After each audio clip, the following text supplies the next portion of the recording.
Welcome to 8 Unedited Minutes brought to you by smartmarketingconnect.com. Mentoring is an invaluable business opportunity if you know how to go about it the right way with the right strategies. That's what I discuss in this episode with my guest, Ed McDonough. Ed is a seasoned marketing strategist, direct response copywriter, and the founder of ECE Marketing Services based in New Bern, North Carolina. He has authored 4 books on marketing strategy, including the Amazon bestsellers Build and Monetize Your Email List and Client Acquisition Marketing. Beyond helping businesses grow and prosper, Ed mentors aspiring copywriters, sharing his experience to help them refine their skills and excel in the industry. We dive into topics including qualities that make a great mentor, pitfalls that mentors should be aware of and avoid, what a successful mentoring plan looks like, and more golden nuggets of advice. You're going to love this show.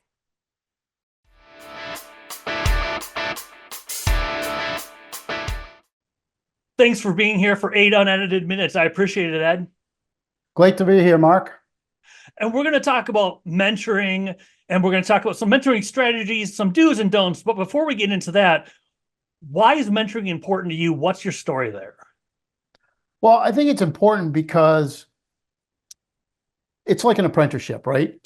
So if you can follow somebody through the process, it makes it a lot easier for you. And in my life, I had some great mentors and coaches as well.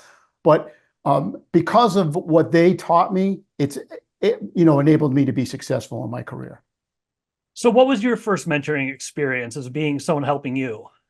Well, actually, so I was a corporate guy for 25 years. I was in IT, and I was a woodworker hobbyist, and I wanted to start a custom woodworking business doing furniture and cabinets.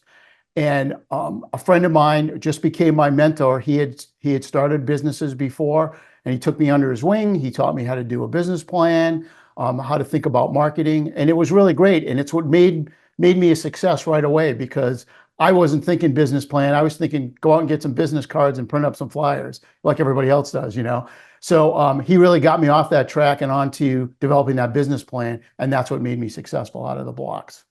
In that scenario, what do you think? What did you do that made you successful as a mentee? I listened to exactly what he said, you know.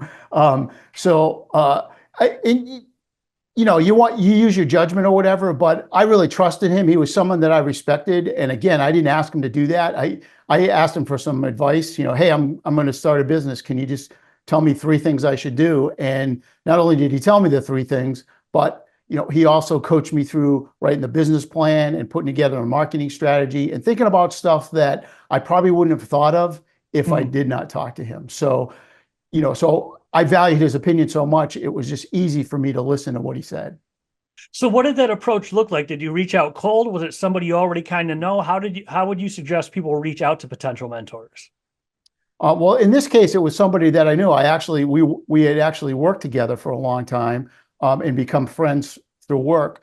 And again, I knew how smart he was about business, and I got to see him in action every day as actually he was my boss. So I got to see him how he worked with people or whatever. So I think if you're going to pick a mentor, you want to interview them as well as have them interview you, right? You want to just make sure that there's synergy there and it's a right fit. And I think that's the most important thing. You both have to be focused on helping, the mentee reach the goal, right? That's got to be what the focus is.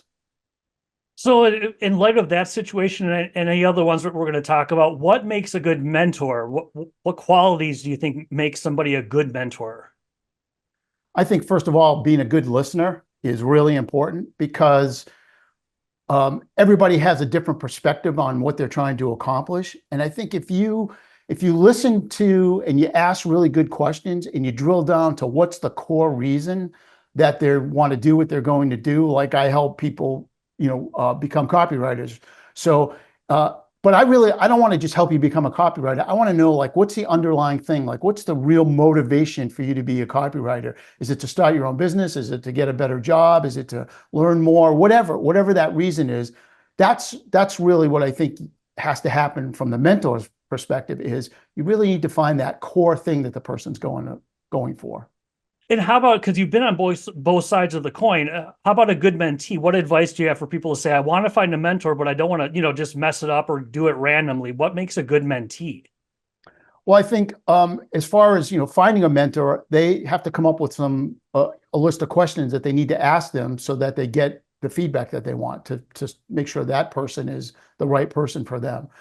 As far as what they do once the process starts, is again, you have to have that trust in the mentor. You've decided to work with them because you believe they can help you. So if they tell you something and you're not 100% sure that you should go in that direction, you need to be able to have that conversation and make it transparent so that you get it out on the table and, again, you're both going in the same direction. Well, first on the mentee side, what's some advice, since you have so much experience, what's some advice of what not to do or pitfalls of mentoring from the mentee's perspective? Well, I think the biggest pitfall is, again, right back to what we were talking about, is, you discuss something with your mentor and you set a plan and then you deviate from that plan. You go in a different direction because you didn't think what they said was the right thing for you to do. So I think you need to always be airing that. And as a mentor, that's something that I always ask people is this moving us in the right direction? Are we going in the way you want to go? I may even say things like, this is the way I think you should go, but you have to make a decision here. We're at a fork in the road. So, those are the things that I think are really important is open communication, I guess, is sum it up. How about from a mentor? What things should they avoid if someone's thinking, I want to be a mentor, but what should they not do, or what pitfalls should mentors look for and avoid?